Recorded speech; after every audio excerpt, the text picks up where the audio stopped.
Looms like a bird of doom as it shifts and cracks. Ici on est en plein milieu du maquis de Montmartre, donc Villa Léandre, près de l'avenue Junot, où dans les années 1900 il y avait en fait le plus gros bidonville de Paris, en plein milieu de Montmartre. Donc toute la pauvreté de Montmartre, du village, était centrée ici, et c'était aussi le repère principal des Apaches. C'est le terme qui désigne les voyous parisiens de la belle époque, donc les années 1900-1910.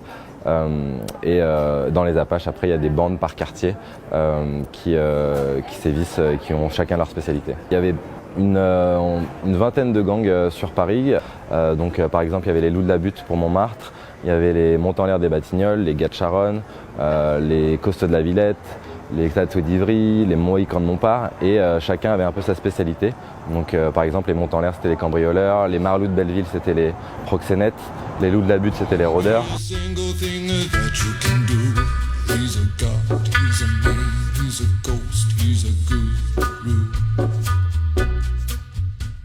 Le gang le plus connu de Montmartre, c'est les Loups de la Butte, et un peu comme les grandes familles bourgeoises et les sociétés de seigneurs, les gangs avaient plusieurs noms pour brouiller les pistes des policiers. Donc par exemple à Montmartre, il y avait les Ouistiti de la Butte, il y avait les Tatoués de Montmartre ou les Marabouts de Montmartre.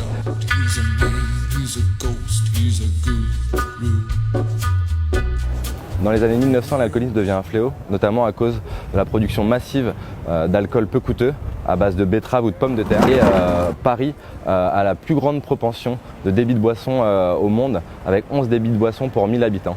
Ce qui deviendrait aujourd'hui à peu près à 22 000 bars et restaurants qui vendent de l'alcool. De plus en plus d'attaques d'Apaches dans Paris et spécialement dans Montmartre.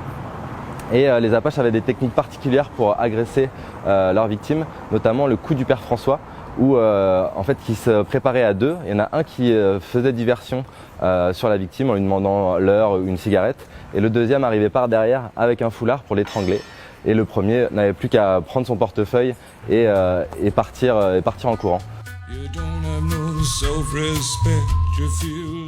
Les Apaches parisiens aimaient beaucoup faire la fête et aimaient beaucoup les filles. Et la particularité des Apaches de Montmartre, c'est qu'avant d'aller en rendez-vous galant, ils passaient par le cimetière pour prendre un bouquet pour l'offrir à leur conquête du soir.